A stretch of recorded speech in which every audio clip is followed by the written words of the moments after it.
Selamat siang, Pak Samuel. Iya, selamat siang.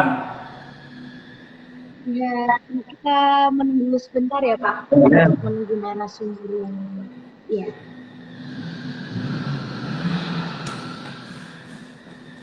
Pak Samuel, gimana kabarnya? ya, puji Tuhan, sehat, baik. Iya, Puji Tuhan saja. iya. Sekarang domisili di mana, Pak? Saya ini sekarang di Surabaya. Tapi kalau tinggalnya, Oh, di ya Surabaya. Surabaya, cuma tinggalnya Sidoarjo. Iya. Oh, Sidoarjo. Aku perkenalan dulu lah ya. Perkenalan ya, Pak Samuel. Namaku Lika. Bisa dipanggil Lika aja. Oh iya. Sekarang di Loyola kelas 11. Masih hutang 1 tahun waktu di Loyola. Oh ya, salam kenal. Ya, salam kenal Pak Samuel. Eh, tunggu kita menunggu Pak Samuel.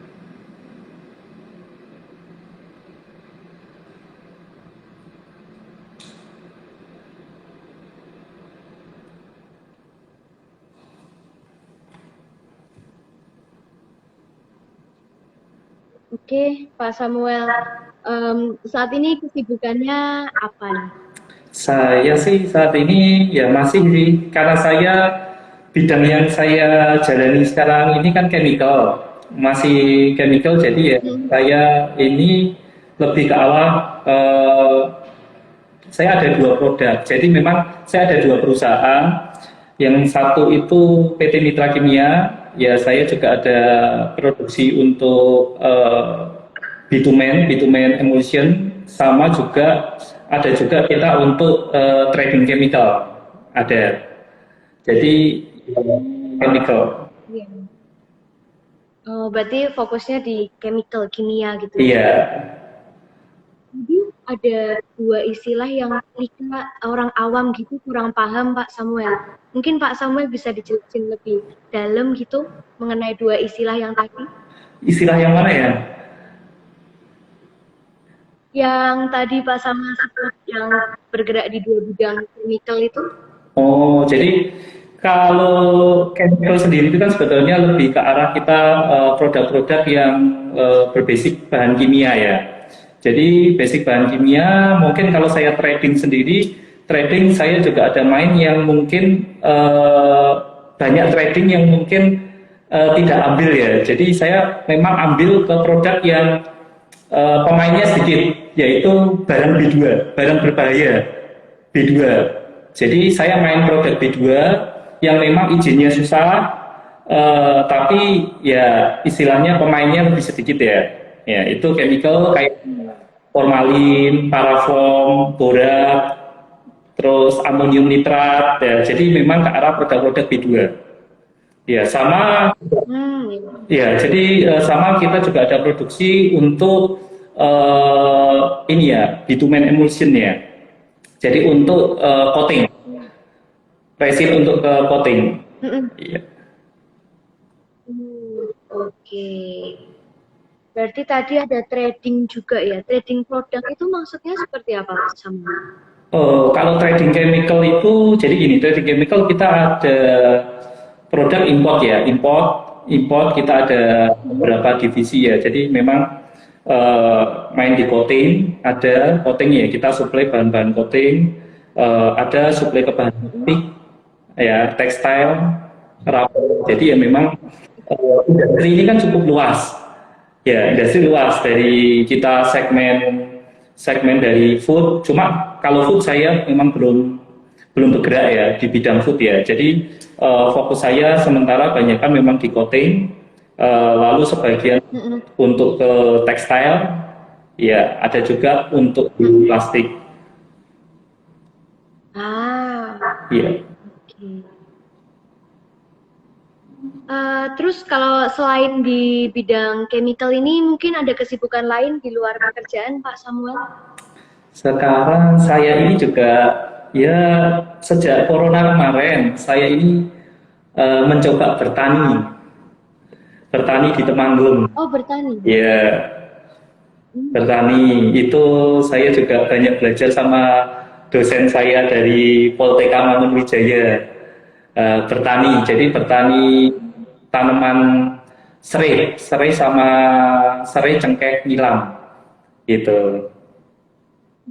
Lebih ke rempah-rempah gitu ya Pak Samuel? Lebih ke arah penanaman tanamannya, lalu kita ambil minyaknya. Kita proses ekstraksi, nanti ada proses destilasi juga, ekstraksi, nanti diambil minyak asirinya. Gitu.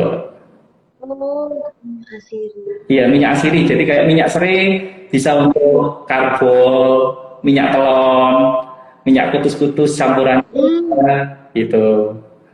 Oh, ya oke. Berarti tetap bergeraknya tetap kimia-kimia ya baunya ya Pak Iya, Samuel? tapi dibikin.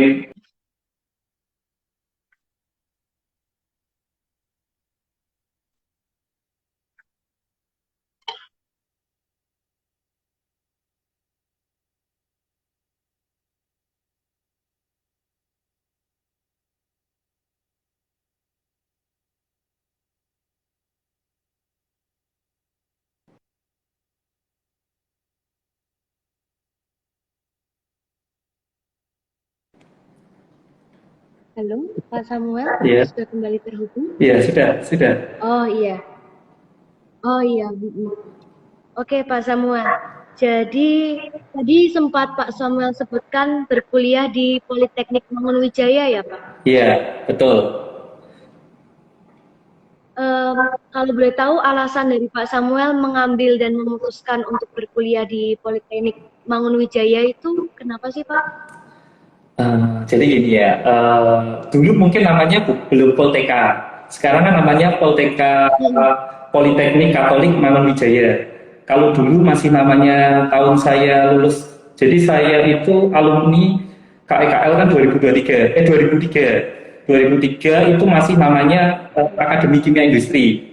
Ya, nah itu ya kalau boleh dibilang, kalau kenapa saya masuk ke politik Poltekkanya Mangunwijaya waktu itu, ya saya jujur spontan, spontan, spontan. Ah, spontan. Karena memang pada waktu itu ya saya ini kan juga ikut UMPTN di salah satu perusahaan negeri, tahu di kampus negeri juga, dan juga keterima. Mm-mm. Jadi keterima di salah satu teknik kimia di universitas negeri.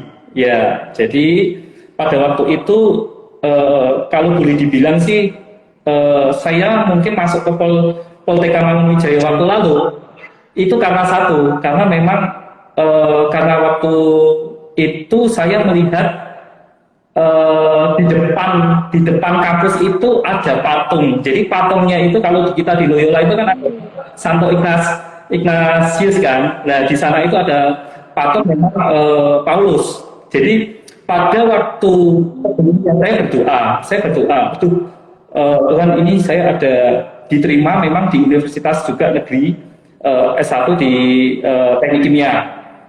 Saya tidak sebutkan, cuma pada waktu itu memang serba dilema karena dari keluarga teman-teman mensupport saya untuk ambil yang university ya. Cuma ketika saya berdoa dan pada waktu itu saya persis H-1-nya itu saya dapat bacaan yang mengenai Paulus. Kita harus mencapai ke garis finish. Ah, Dan di waktu saya di dimasuk untuk ke Politekanya pertama kali itu ada Paulus, ada patungnya. Jadi ada satu ketertarikan. Nah, dari sanalah saya mencoba mm. mengambil keputusan ya untuk mengambil ke Polteka gitu. Jadi ya Ah, memang, iya, oke. kalau boleh dikatakan dari awal saya start memilih itu adalah memang pilihan tersulit. Tapi setelah saya menjalaninya, saya tidak pernah menyesal untuk mengambil keputusan untuk di Polteka. Ah, puji Tuhan. Oh iya, di sini kita juga udah bergabung dua kakak-kakak yang lain. Selamat siang Kak Mayang dan juga Kak Gupita. Halo, selamat siang. Ini soundnya udah kedengeran kan ya? Oh iya, sudah kedengaran. Perkenalkan aku Lika untuk host hari ini. Selamat datang di Instagramnya Dikti Loyola. Gimana nih kabar dari Kak Maya sama Kak Gupita? Baik? Baik, nih kalau Mungkin kan ya, Puji Tuhan. Tadi udah bahas sama Pak Samuel nih yang ada di Politeknik Mangunwijaya. Kalau Kak Mayang itu dari Politeknik Negeri Semarang ya? Benar? iya benar. Saya dari Politeknik Negeri Semarang bareng sama Mbak Gupita.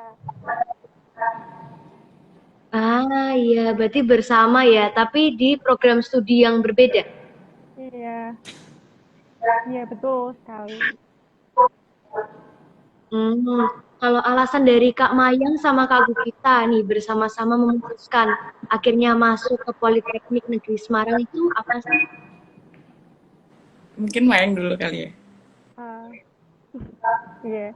Jadi itu kebetulan apa namanya waktu pembukaan ya Politeknik Negeri Semarang itu saya kan juga berteman sama Gupita nih ya, saya ngajakin Gupita, Gup, yuk kita juga daftar ke Politeknik Negeri Semarang, kan lumayan kan, siapa tahu kan itu sebelum SBMPTN ya kalau nggak salah, nah siapa tahu kita nyoba dulu, siapa tahu keterima dulu nih di sana gitu. Jadi akhirnya saya sama Gupita coba daftar di situ. Oke. Berarti diajak gitu ya. Berarti Kak Gupita diajak sama Kak Mayang untuk gabung di Politeknik Negeri Semarang gitu. Iya, saya ajak daftar sih. Jadi Oke. ya Polines ini jadi kan. Terus searching lah, misalnya program studi apa atau jurusan apa sih yang ada di Polines sekarang yang sama jurusan waktu saya pilihlah akuntansi itu karena beda ketertarikan dan itu beda yang pengen perbedaannya di pemilihan program studi. Oke. Terus kalau dari Pak Samuel, Kak Mayang sama Kak Gupita itu memutuskan untuk join ke program studi masing-masing itu terinspirasi dari apa sih? Atau karena ada background keluarga? Atau mungkin kesukaannya memang pada program studi tersebut? Mungkin bisa dari Pak Samuel? Saya kebetulan memang melihat chemical ya. Jadi saya ngambilkan teknik kimia. Memang di Poltek itu kan ada sekarang teknik kimia, farmasi sama analis kesehatan. Jadi pada waktu itu kebetulan saya lebih prefer ke teknik kimia. Jadi dulu namanya masih AKIN, Akademi Kimia Industri. Ya, jadi memang kenapa saya pilih, karena teknik kimia chemical ini luas dalam kehidupan sehari-hari. Setiap produk pun pasti akan mengandung unsur bahan kimia. Ya, sehingga saya selalu berpikir bahwa peluang kesempatan untuk kita berkembang ya di bidang studi teknik kimia ini ya sangat lebih besar. Jadi pada waktu itu ya saya lebih cenderung ambil ke teknik kimia. Nah ya, berarti karena prospek bekerja. Kalau dari Kak Mayang gimana? Iya, jadi saya di Politeknik Negeri Semarang itu mengambil prodi akuntansi. Nah, sebelumnya nih, buat informasi aja, sebelumnya di SMA tuh jurusan saya IPA. Nah, kebetulan background dari keluarga, mungkin sepupu-sepupu saya atau saudara-saudara saya itu banyak yang akuntansi juga. Nah, saya jadi punya keinginan untuk mengambil prodi akuntansi di Politeknik Negeri Semarang gitu. Oke, berarti juga ada inspirasi dari sepupu-sepupu dan keluarga. Kalau dari Kak Gupita nih, kenapa memilih program studi analisis keuangan? Jadi sebenarnya fun fact-nya itu suka ekonomi, nggak buat ngitung-ngitung kan deh. Kenapa? Karena di kurikulumnya ekonomi juga belajar analisis mau teknikal, fundamental, pasti juga. Jadi awal ketemunya di situ sih, lebih gimana caranya, pengen banget nih dari belajar, tapi kan belum tahu ternyata ada sesuatu yang menawar untuk belajar mengenai investasi. Awalnya kenapa milih. Oke. Nah, kalau misalnya mau masuk ke Politeknik nih, ada nggak sih tips atau saran dari Pak Samuel, Kak Mayang, Kak Gupita buat apa sih yang harus dipersiapkan gitu? Mungkin gantian ya dari Kak Gupita dulu mungkin sekarang. Oke, makasih waktu untuk siapkan ya. Mungkin karena pelajaran di Politeknik ini khususnya di itu berbeda dengan universitas atau universitas swasta, karena kita itu hampir dalam sehari, jadi lebih ke kemauan niat hanya kita sih, kita kan juga kayak universitas kayak absensi yang untuk hampir hadir tuh 100% gitu, agak iya. Tapi seru sih, selain teori, kita juga kita punya jam waktu untuk belajar lebih, nah sekaligus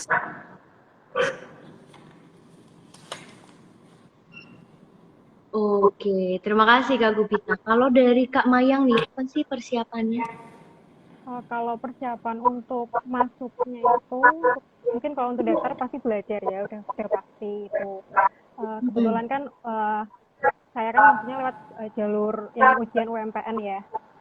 Kemudian ya untuk apa namanya penyesuaian nanti di awal masuk sana, kan karena kebanyakan anak-anak politeknik itu siswa-siswinya tuh kebanyakan anak SMK. Jadi kemungkinan ketika kita waktu mengerjakan soal atau apa tuh kita mungkin agak sedikit kaget gitu ya, kayak anak-anak yang lain tuh kok jauh lebih cepat ngerjain ini, misalnya laporan keuangan lebih cepat, ini lebih cepat, tapi tidak menutup kemungkinan kayak kita itu bisa menyesuaikan karena memang di sana itu semuanya dari dasar, kita diajarin dari dasar. Meskipun memang nanti di Politeknik kan prakteknya itu 60% dan teorinya 40% ya, kurang lebih menurut saya kayak gitu. Dan tidak cuma anak SMK aja sih yang di sana, anak SMA negeri juga banyak, anak-anak swasta juga banyak gitu. Oke, kalau dari Pak Samuel mungkin dulu tips dan triknya untuk masuk. Kalau di tempat saya sendiri di Poltekkes Mangunwijaya, jadi kalau kita kan swasta ya, Katolik ya, jadi memang tidak ada ujian seperti UMPTN ya. Jadi ya memang ujiannya adalah lebih banyak ke arah ujian swasta mandiri sendiri dari pihak kampus, dan materinya memang teori, lebih banyak teori. Dan memang satu yang pertama adalah kita persiapkanlah kalau kita ngambilnya ke arah teknik kimia, ya kita memang harus perkuat di chemicalnya, di kimianya. Sama yang kedua, mungkin persiapan yang terpenting di Poltekkes menurut saya adalah mental. Jadi kenapa? Karena memang sedikit akan banyak ke depannya perbedaan sangat berbeda jauh lah antara universitas sama Politeknik ya, di mana Politeknik sekaligus lebih banyak ke arah praktek ya. Ya, jadi memang dibutuhkan mental fisik yang memang lebih kuat lah gitu kalau masuk ke Politeknik. Oke, berarti tipsnya belajar dan mentalnya juga harus kuat ya kalau mau masuk ke Politeknik. Nah, kalau di Politeknik sendiri tuh apakah ada tes untuk mendaftar? Kalau tadi, kalau nggak salah ada jalur yang kalau di negeri ada, mungkin kalau sekarang sebutannya SNMPTN ya. Tapi kalau dari swasta itu apakah ada tes khusus gitu? Atau gimana? Ada, jadi kalau dulu itu di zaman saya ya, jadi kebetulan saya itu kan berarti tahun 2003 ya, tahun 2003. Tahun 2003 itu tesnya itu adalah ada beberapa tes. Tes yang pertama adalah tes kayak seperti gelombang pertama. Gelombang pertama yaitu beberapa akan direkrut untuk memperoleh beasiswa. Ada juga beasiswa sama potongan. Lalu yang seingat saya pada waktu itu tiga kali tes gelombang. gitu. Cuma sekarang yang di 2022 ini mungkin saya kurang mengikuti, jadi mungkin ada perbedaannya gitu. Oke. Kalau dari Kak Pupita sama Kak Mayang berarti nggak ada ya tes khususnya ya? Langsung jalur itu ya? Kalau di Polines sendiri tuh sebenarnya ada 3 jalur. Yang pertama itu Oh, ada 3. sama SMK negeri. Biasanya mereka tetap tes uh, dasarnya di SMK. Terus yang kedua jalur mirip SBMPTN, tapi itu ya itu jalur yang awalnya. Jadi sebenarnya bisa aja untuk milih nggak hanya di Semarang, ke Politeknik. Terakhir juga ada jalur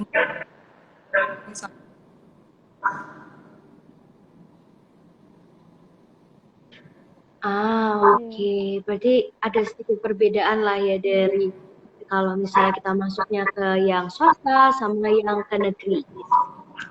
Nah, terus kalau misalnya penekanan nih materi-materi tesnya, kalau untuk masuk ke Politeknik itu lebih seperti apa sih? Atau lebih ke penerapan, atau teori-teori, atau yang seperti apa? Mungkin bisa dari Pak Samuel mungkin? Kalau materinya sendiri itu hampir sama. Jadi kebetulan di tahun 2003 itu kan saya selain mendaftar di Politeknik, itu juga saya kan ada daftar ikut UMPTN. Ya, materinya hampir kurang lebih sama. Cuma tidak sebanyak di UMPTN. Ya, jadi lebih fokus di kimianya sih. Kimianya lebih cukup banyak dibandingkan untuk seperti fisika sama matematikanya ya, gitu. Oke. Berarti memang fokusnya kalau kita teknik kimia, ya sesuai bidang studinya. Kalau dari Kak Mayang sama Kak Gupita mungkin dari pengalaman teman-teman yang lain mungkin, atau dari yang Kak Gupita sama Kak Mayang tahu itu penekanannya lebih kemana sih untuk tesnya? Ya, jadi kalau di tesnya dulu, kebetulan kan aku ikut ujian masuk bersama Politeknik itu kan. Nah, dan prodi yang aku pilih itu kebetulan kan sama modelnya, jadi kita milih 3 prodi, nanti setiap kalau nilainya tinggi itu kita masuk ke pilihan pertama, misalnya kayak gitu ya. Nah, kebetulan kan saya masuk ke pilihan yang pertama akuntansi. Jadi ya materi-materi yang keluar seputar akuntansi dan mungkin seperti bahasa matematika dasar seperti itu ya. Dan untuk pelajaran akuntansinya pun akuntansi dasar sih sepertinya ya. Yang untuk saya anak IPA itu masih bisa dipahami lah setidaknya gitu. Oke, berarti sebenarnya kalau dari IPA pun kita mau agak linjur-linjur ke akuntansi tuh masih bisa ya kalau di Politeknik. Oke, mungkin kita dengar pengalaman dari Kak Gupita nih yang memang anak IPS.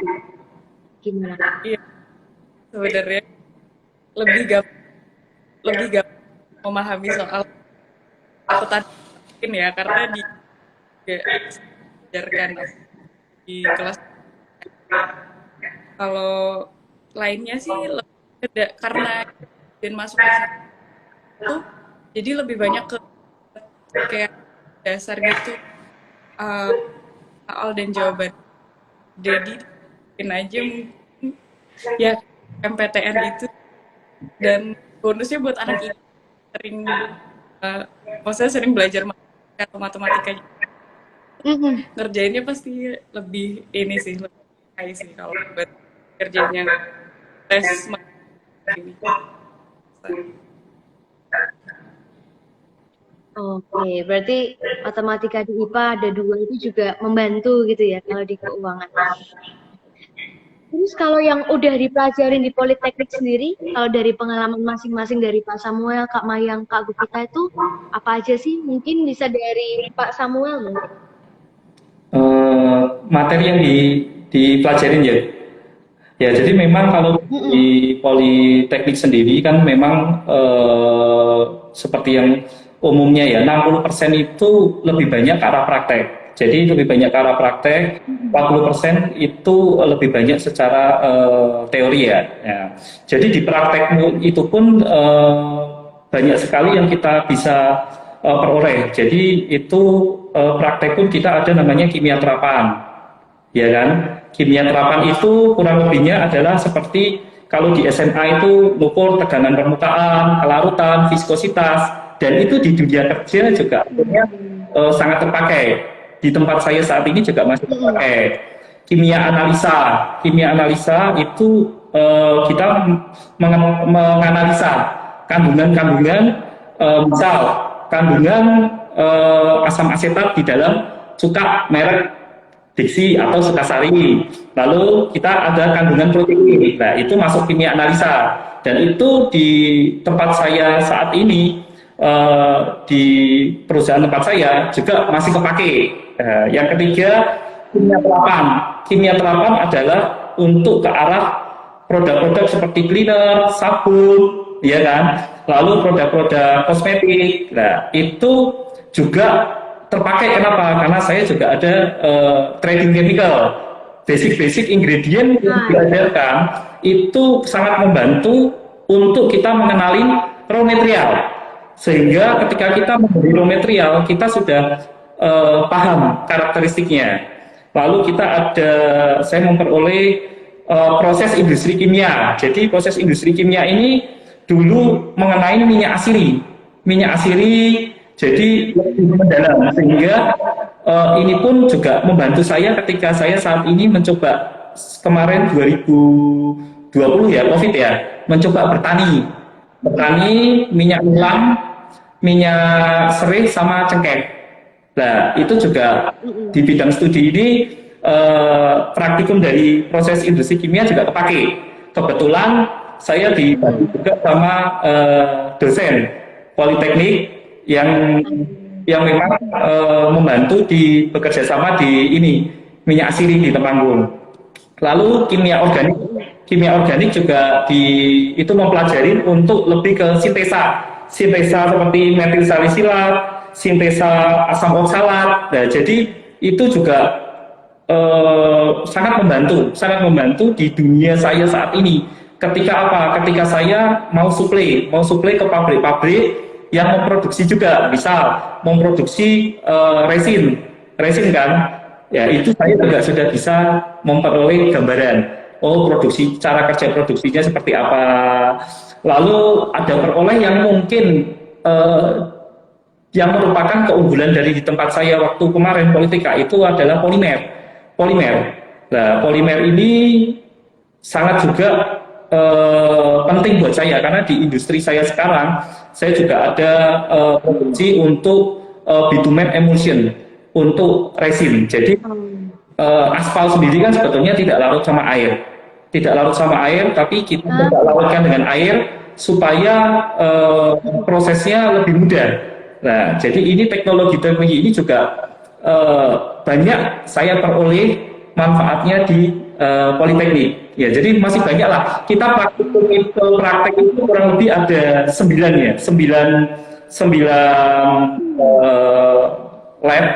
lab yang kita pelajarin, dan itu memang di Politeknik sangat membantu lah. Saya bilang sangat membantu. Karena dari total 120 SKS itu kurang lebih kalau 60-72-nya itu adalah praktek ya di lab. Ya.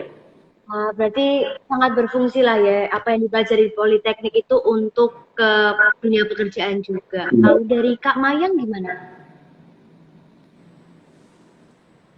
Oh ya, jadi gini kalau di Politeknik Negeri Semarang itu yang kayak aku bilang tadi di awal, kalau untuk praktik kemungkinan sekitar 60%, dan kalau teori dasarnya itu 40%, itu pun di awal-awal semester.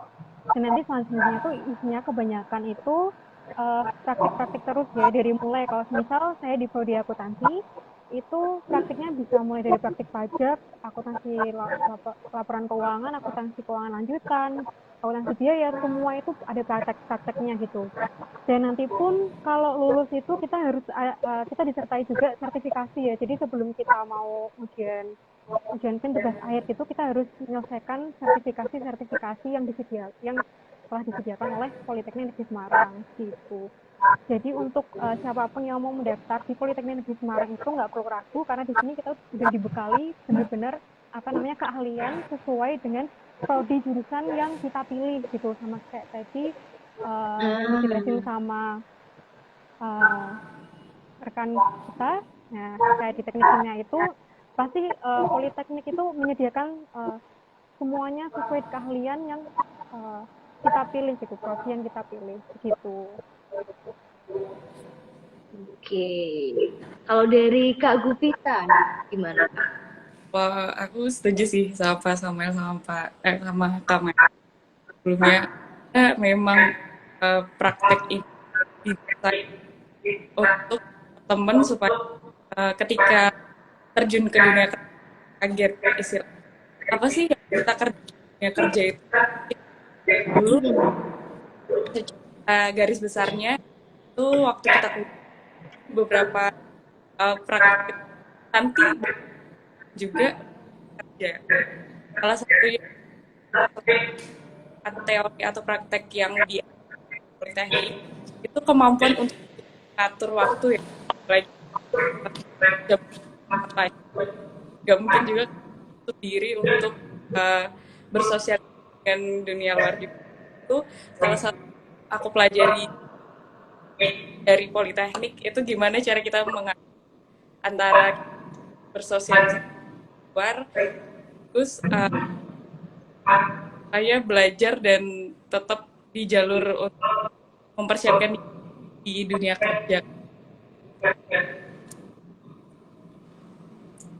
Oke, berarti tetap menyeimbangkan juga ya dunia belajar dan dunia bersosialisasi. Oke, mungkin kalau misalnya di Politeknik itu berapa lama sih waktu yang dihabisin untuk sampai lulusnya gitu? Mungkin dari Kak Gupita kalau di analisis keuangan itu berapa lama? Atau bisa paling cepat berapa lama gitu?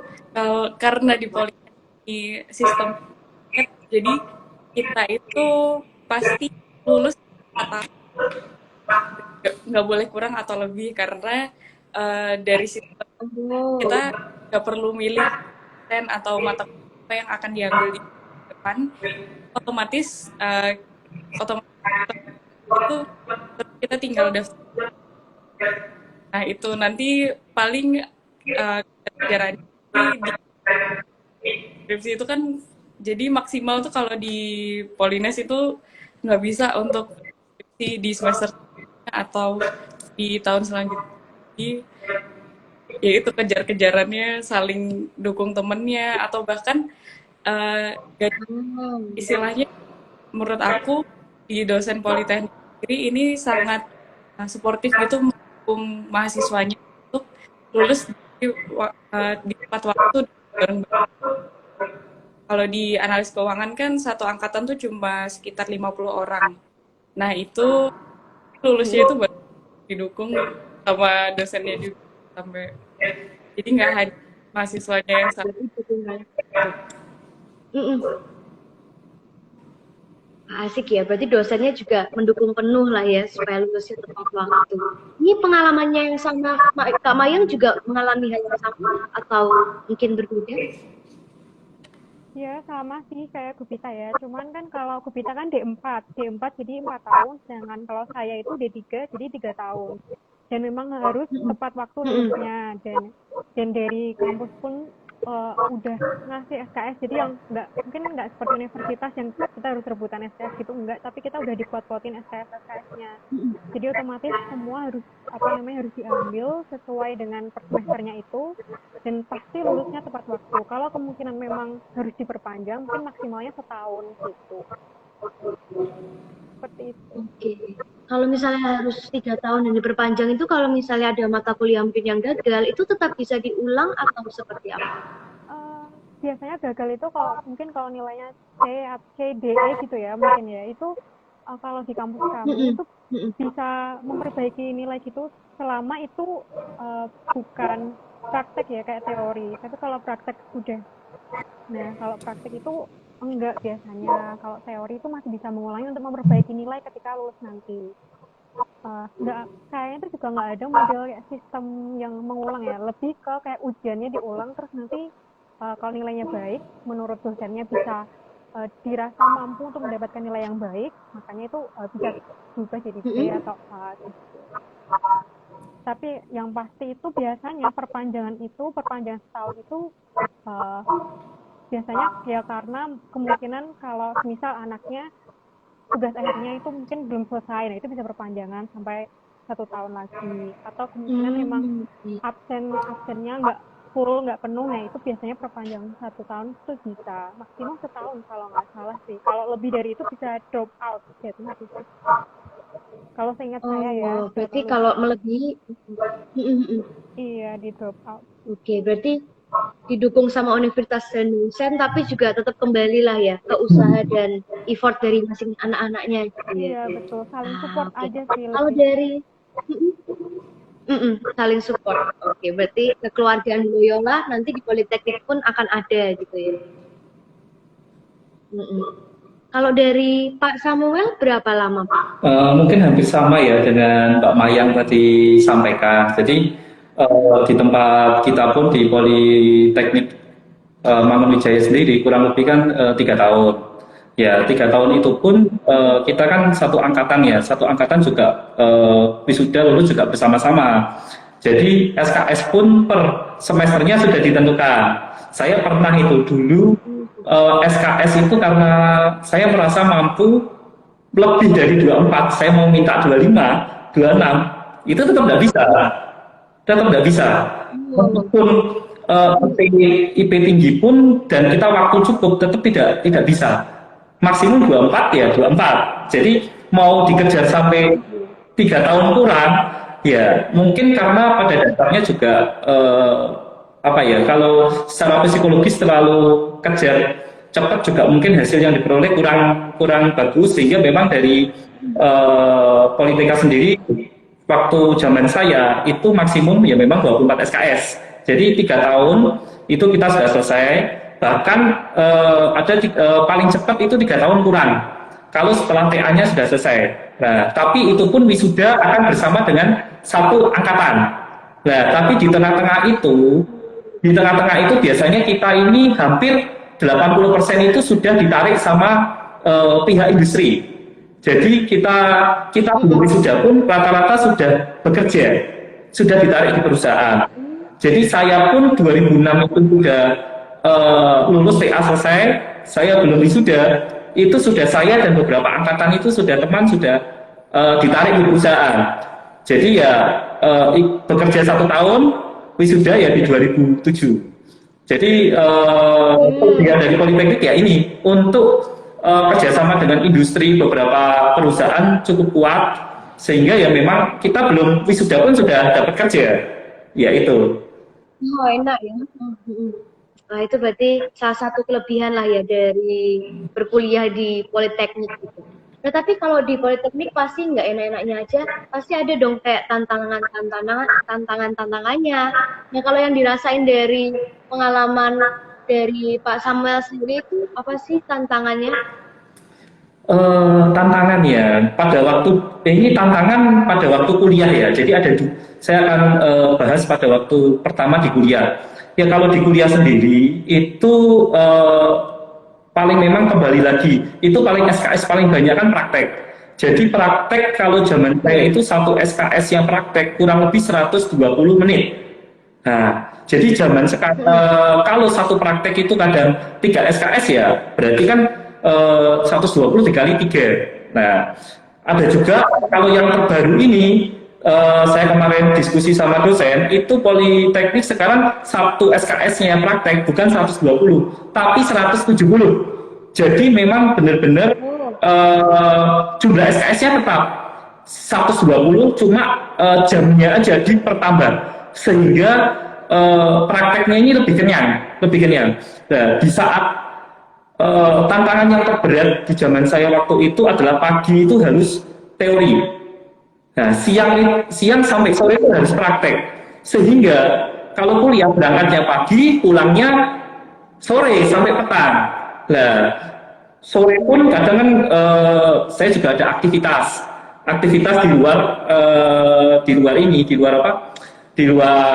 kegiatan akademis ya. Jadi kegiatan sosial yang lain. Jadi betul-betul tantangan yang terbesar lagi saya bilang apa? Fisik sama mental, pressure. Kenapa? Karena memang benar dibutuhkan fisik yang kuat karena dari pagi sampai sore itu hampir relatif teori praktek. Nah, itu yang saya rasakan ketika di kuliah. Ketika masuk di dunia kerja, ini saya berbagi sharing di dunia kerja, masih beberapa perusahaan yang memang memandang sedikit perbedaan antara politeknik dengan lulusan university di awal-awal. Ya, tapi seiring dengan apa itu kinerja ya, istilahnya kita skill ya. Jadi skill yang dihasilkan rata-rata ternyata politeknik itu hampir secara skill aplikasi dan langsung penerapan memang lebih cepat. Nah, jadi memang kalau industri yang memang sudah mengenal politeknik, rata-rata mereka akan lebih cepat mengambil politeknik dibandingkan di universitinya. Itu pengalaman dari beberapa yang saya rasakan ya. Jadi kenapa hampir 80% alumni politeknik sendiri belum wisuda dia sudah diterima di bekerja. Ya karena itu salah satunya memang sudah siap pakai gitu. Berarti tantangannya pun dapat diatasi dan berguna untuk ke dunia kerjanya gitu. Kalau dari Kak Mayang itu gimana Kak Mayang? Tantangannya sendiri di Politeknik Negeri Semarang itu gimana sih? Mungkin kalau tantangannya dari yang paling sederhana aja ya, kan kalau di Politeknik itu modelnya kan hampir kayak SMA gitu kan, modelnya dari masuk pagi pulang siang gitu. Kalau di Politeknik Negeri Semarang dan kemungkinan ada jam kosong di tengah-tengah kayak gitu, dan kita harus bangun pagi kayak SMA itu jam 7 berangkat, terus pulangnya sore. Itu kalau kebagian kelas pagi, kalau kelas siang ke sore ya siang, pulangnya malam gitu sih. Dan apa namanya, teman kita sekelas itu akan sekelas terus sampai akhir gitu. Beda sama universitas yang kemungkinan kan berubah-berubah kan temannya. Kalau di Politeknik itu akan sama terus dari awal sampai akhir begitu. Jadi mungkin akan lebih kompak kali ya gitu di akhir-akhir gitu kan. Terus tantangannya lagi itu kalau untuk aku pribadi mungkin di prakteknya aja ya. Kalau di kayak praktek-praktek itu mungkin ada beberapa dosen yang sukanya tuh mengadu gitu ya. Mengadu itu maksud dalam artian kayak siapa cepat nih kerjaan, kalau bisa mengerjakan praktek cepat, dapat dengan benar itu nilainya yang tinggi. Kalau enggak mungkin nah model-modelnya kayak gitu, tergantung beberapa dosen gitu kan. Jadi kesannya kayak kita harus cepet-cepetan kalau praktek gitu, seperti akuntansi atau apa ya, itu yang mungkin agak menjadi tantangan sendiri buat aku gitu kalau di Politeknik Negeri Semarang gitu. Oke, berarti waktu juga ya, terburu-buru itu tantangannya lumayan juga sih ya. Iya. Kalau misalnya dari Kak Gupika di analisis keuangan apa yang dirasakan? Aku sendiri nih awalnya sejalan sih waktu. Terus ini kemampuan dari SMK udah terbiasa laporan atau perpajak lebih banyak lagi. Ini untuk SMA biasanya bang itu butuh ke kinerja gitu, ajar ke mereka atau yang aku terapkan dari biasanya kan dari tutor di Loyola kayak minta SMK ngajarin gimana sih ngerjain praktek secara efektif ke dosen untuk kita juga supaya kan di praktek itu nggak hanya satu modul, biasanya kita ngabisin 4-5 dan itu kalau nggak selesai di semester itu nggak mungkin depan juga. Tantangannya belajar itu sih tantangan ke mungkin waktu jadi bukan nggak mungkin ya ngambil di sela-sela dan kuliah di politik. Jadi kan kadang beberapa teman-teman takut nih istilahnya kalau aku nggak teknik gimana ya bisa ambil ikut kegiatan atau kerja dan lain-lain. Kok ternyata bikin ya standar soal teori. Menurut aku nggak rugi juga. Selain kuliah juga memiliki kegiatan luar, karena nanti pas kerja untuk budaya kerja di perusahaan kan apalagi di zaman-zaman kayak gini banyak WFH atau apa, jam yang fleksibel itu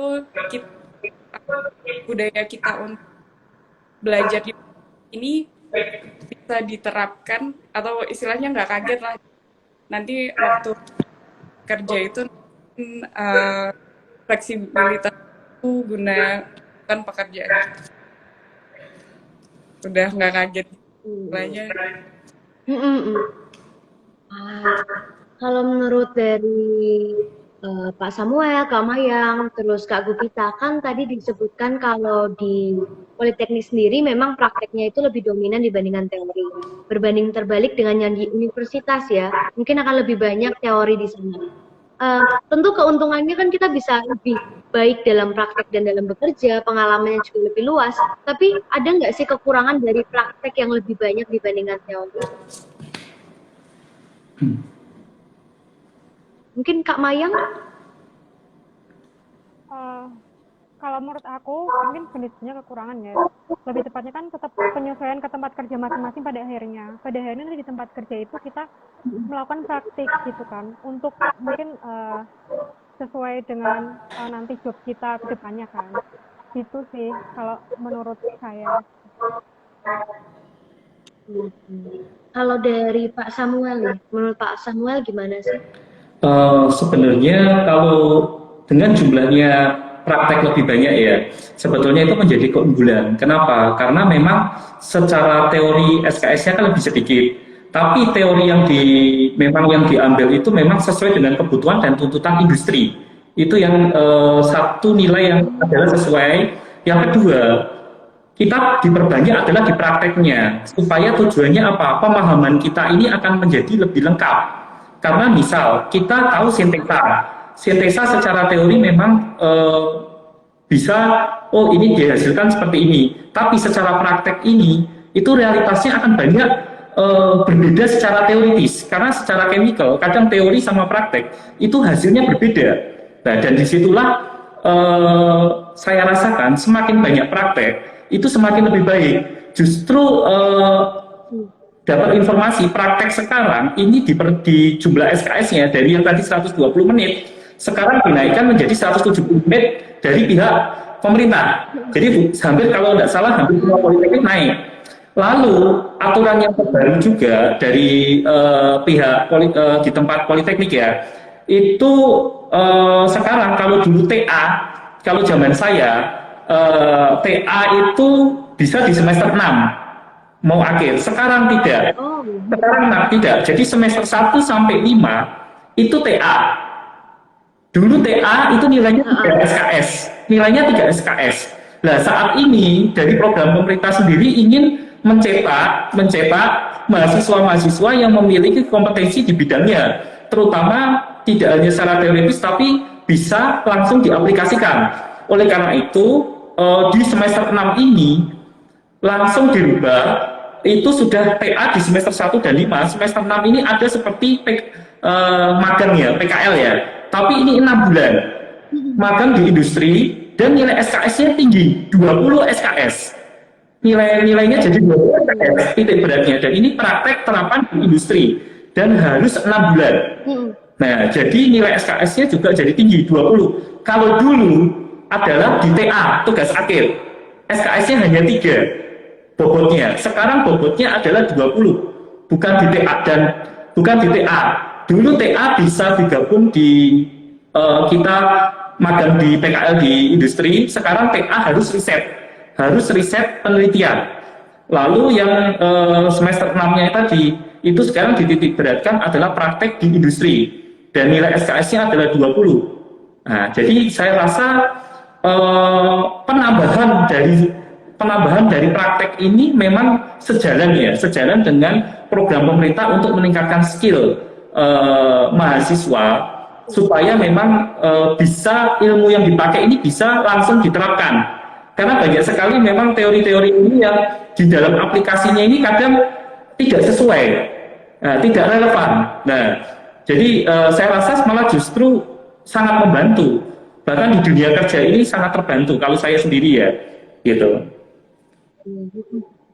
Oke, berarti memang dari Politeknik ini ditekankan untuk bisa langsung terjun bekerja seperti itu ya, keuntungannya dari Politeknik sendiri. Iya. Nah, mungkin pertanyaan terakhir, ada nggak sih tips dan trik singkat aja mungkin dari Kak Mayang, Kak Gupita, terus dari Pak Samuel untuk nanti masuk ke Politeknik ya? Mungkin ada dari siswa Loyola yang tertarik masuk ke Politeknik, tips dan triknya agar bisa sukses dan berhasil seperti Kak Mayang, Kak Gupita, dan Pak Samuel itu mungkin bisa dijelaskan sedikit dari Kak Gupita mungkin. Untuk tips and ya, mungkin yang pertama selain belajar ini lebih cari tahu lagi sebenarnya pengennya kita itu bekerja apa sih yang kita bidik, karena menurutku program studi itu sesuaikan juga sama ketertarikan kita, karena mungkin di Politeknik tentu waktu belajarnya tinggi, teori dan praktik banyak, itu apa yang akan kita pelajari dengan kita tertarik itu, kita makin ingin tahu. Saya rasa untuk menjalani kegiatan di kampus itu nanti nggak akan jadi beban. Tips and trick yang masuk ke aja sih kalau dari aku. Kalau buat belajar pasti aku rasa buat teman-teman salah untuk kerjakan soal ataupun istilahnya lainnya. Hanya perlu diasah seperti belajar UMP. Jadi karena kebiasaan untuk mengerjakan soal, saya rasa itu hal yang sulit untuk terjun juga atau masuk ke politik. Oke. Kalau dari Pak Samuel, tips dan triknya apa nih? Hampir sama. Yang penting adalah tadi, satu adalah kita belajar dalam arti belajar secara akademis belajar. Yang kedua, belajar jika memang ada beberapa materi yang memang tidak bisa ya, biasanya di sana kan kita kan kadang ketakutan sendiri. Nah, itu harus belajar juga bagaimana tetap berani. Yang kedua, daya tadi mental ini daya juang dan daya banting, karena memang ini diperlukan daya juang dan daya banting. Nah, kalau misal memang ada ketertarikan di Politika, kejarlah beasiswanya. Kenapa? Karena di Politika ini, di Politika Mangunwijaya, itu banyak perusahaan-perusahaan yang menggandeng memberikan beasiswa. Jadi bisa hampir mungkin selama semester itu bisa tidak bayar. Atau kalau tidak, paling bayarnya sedikit. Itu yang harus dikejar. Nah, makanya belajar dengan baik itu yang dikejar supaya membantu untuk keluarga, setidaknya itu biaya kuliahnya lebih kecil. Ya, kayak saya zaman waktu lalu saya dapat beasiswa. Kekurangannya saya waktu itu kebetulan saya kerja sambil memberikan bimbingan belajar. Jadi saya mulai kuliah itu juga minta sama orang tua. Nah, itu dikejar. Kalau saya saran itu dikejar karena itu juga akan menjadi perusahaan-perusahaan akan melihat. Nah, nanti supaya ketika memang lulus ataupun belum wisuda pun sudah lulus misalnya lumayan, itu perusahaan banyak yang cari.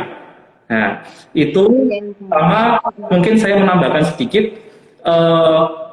kenapa saya cukup di Politeknik ini ada satu yang berbeda. Saya bilang dibandingkan di university. Di sini adalah kampus melihat potensi mahasiswa.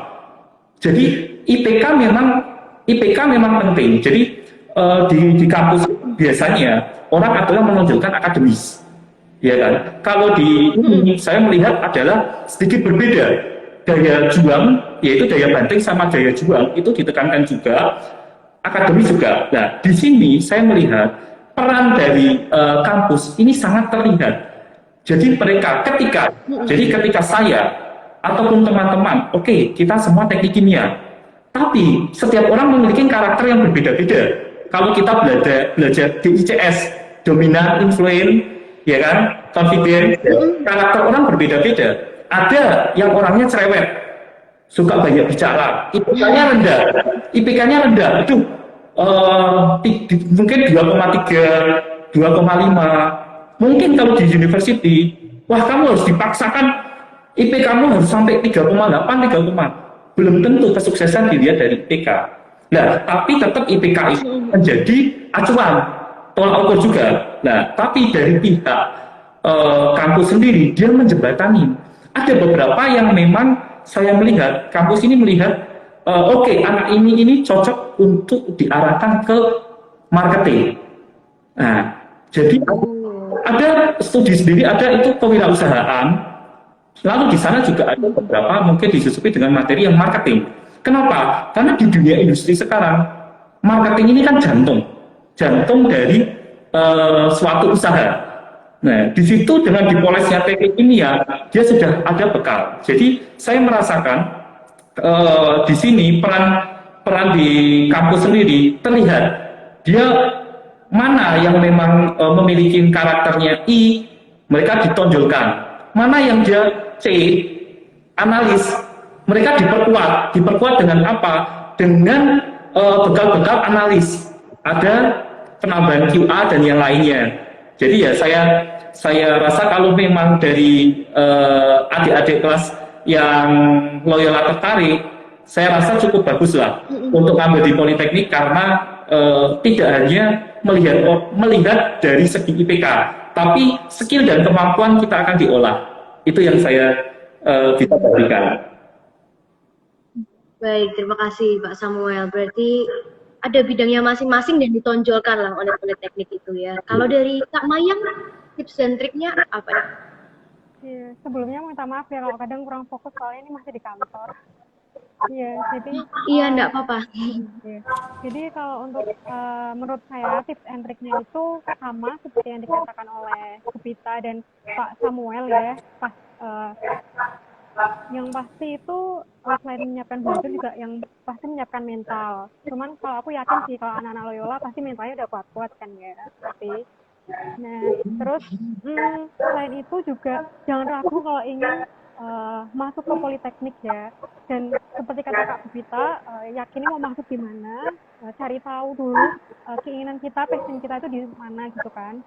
Supaya nanti pada akhirnya tuh yang kita temui ke depannya itu adalah dunia kerja gitu kan. Dan aku tuh juga, saya tuh lupa jelasin ya, di Politeknik Negeri Semarang kan tidak cuma prodi akuntansi aja, tapi ada teknik juga. Terutama juga ada yang kerjasama dengan PLN juga. PLN, ada yang kerjasama dengan